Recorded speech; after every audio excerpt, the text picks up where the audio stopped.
بسم اللہ الرحمن الرحیم نحمدہ و نصلی علی رسولہ الکریم۔ آج ہم اپنے درس کا 10واں سبق پڑھیں گے۔ تو اس سبق کی حدیث ہے، قال النبی صلی اللہ علیہ وسلم ان یسیر الریاء شرک، کہ تھوڑا سا بھی ریا، تھوڑا سا بھی دکھلاوا وہ بھی شرک ہے۔ البتہ شرک کے کئی درجات ہیں، لیکن یہ بھی ایک شرک کے درجے میں آتا ہے کہ آدمی جب یہ نظریہ بنا کے نماز پڑھ رہا ہوتا ہے کہ دیکھو میں فلاں مجھے دیکھے گا تو کتنی بڑی بات ہوگی، کتنا اچھا لگے گا مجھے، یعنی ریاکاری کرنا، نمازیں روزے کوئی نیک کام کر رہا ہے لیکن دکھلاوے کے لیے کر رہا ہے، اللہ کے لیے نہیں کر رہا، تو یہ بھی تو ایک شرک کا درجہ ہوا۔ تو اس سے بھی بچنا چاہیے، یہ مقصد ہے۔ حدیث مبارک ہے کہ جب میت کو قبر میں رکھے تو یہ تو پڑھے بسم اللہ وعلی سنت رسول اللہ، یہ دعا پڑھے جب آدمی میت کو قبر میں رکھ رہا ہو۔ آگے عقیدہ آتا ہے، تو یہاں پر بھی جو عقیدہ نظریہ دیا گیا ہے وہ اسی انبیاء کرام کے متعلق، یعنی جو گزشتہ سے پیوست بات چلتی آ رہی ہے اسی کو ہی آگے بڑھایا جا رہا ہے، یعنی انبیاء کرام کے متعلق جو نظریہ جو عقیدہ رکھنا ہے اسی کی وضاحت ہے۔ فرمایا حضرت عیسیٰ علیہ السلام اللہ تعالیٰ کے نبی ہیں، انہیں اللہ کا بیٹا سمجھنا شرکیہ عقیدہ ہے۔ قرآن مجید میں، قرآن کریم میں جا بجا اس باطل عقیدے کی تردید کی گئی ہے، اور حضرت عیسیٰ علیہ السلام کو اللہ تبارک و تعالیٰ نے اپنی قدرت کاملہ سے بغیر باپ کے پیدا فرمایا ہے، اور وہ اس پر قادر ہے۔ حضرت آدم علیہ السلام کو بغیر ماں اور باپ کے پیدا کر سکتا ہے، تو ان کو بغیر باپ کے پیدا کیسے نہیں کر سکتا؟ وہ تو قادر ہے ہر چیز پر۔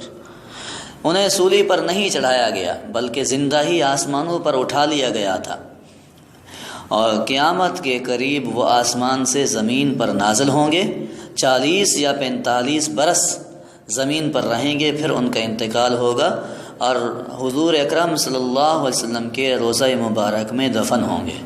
اور بتلانے والے بتلاتے ہیں وہاں پر ایک قبر کی جگہ باقی ہے، اور وہ حضرت عیسیٰ علیہ السلام ہی کی جگہ ہے۔ مسئلہ، کپڑا رنگنے والوں کے ہاتھوں پر جو رنگ لگا رہتا ہے اسے اتارنے کی ضرورت نہیں، اس کے ہوتے ہوئے بھی وضو صحیح ہے۔ البتہ لکڑی یا لوہے وغیرہ پر جو رنگ یعنی چپکنے والا روغن جو کرتے ہیں، اگر وہ ہاتھ پاؤں وغیرہ پر جم جائے تو اسے اتارے بغیر وضو نہیں ہوگا، اور یہی حکم تارکول کا بھی ہے۔ اس بارے میں ضابطہ اصول یہ ہے کہ وہ رنگ جو جلد میں جذب ہو جاتا ہے، جلد کے اندر جذب ہو جاتا ہے، اس کی کوئی تہ نہیں جمتی، تو اس کے ساتھ اس کے ہوتے ہوئے وضو ہو جاتا ہے، لیکن وہ رنگ جس کی ایک تہ جم جاتی ہے، تو مثلا جیسے چپکنے والا روغن وغیرہ ہے، تارکول ہے، اس کی ایک تہ جم جاتی ہے، ناخن پالش ہے، ناخن وغیرہ ہے، ناخن پالش، تو یہ بھی ایک جم جاتی ہے، تو اس سے وضو نہیں ہوگا۔ آگے اور مسئلہ بھی ہے کہ اگر دانت سے خون نکل آئے اور خون کا ذائقہ آنے لگے یا تھوک کا رنگ سرخی مائل ہو جائے تو تب وضو ٹوٹ جائے گا، وگرنہ نہیں، یعنی خون زیادہ نکل آتا ہے تو تب تھوڑا سا نکلتا ہے، اس سے وضو نہیں ٹوٹے گا۔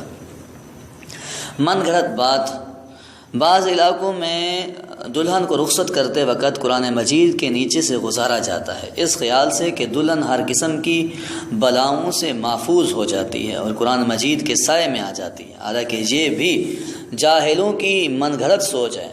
اس طرح قرآن مجید کے سائے سے کچھ نہیں ہوتا، اور نہ ہی یہ بات قرآن مجید کے نازل ہونے کے مقاصد میں سے ہے۔ قرآن مجید کا سایہ تو اسے پڑھنے اور اس پر عمل کرنے سے حاصل ہوتا ہے۔ تو مطلب جو ہم نے آج رسمیں بنا رکھی ہیں کہ قرآن کو برکت کے لیے رکھا ہوا ہے، تو یہ نظریہ درست نہیں ہے۔ قرآن تو آیا تھا عمل کے لیے، کہ ہم اس پر عمل کرتے اور ہماری دنیا اور آخرت سنور جاتی، تو تب جب عمل کریں گے تو تب قرآن کا سایہ نصیب ہوگا۔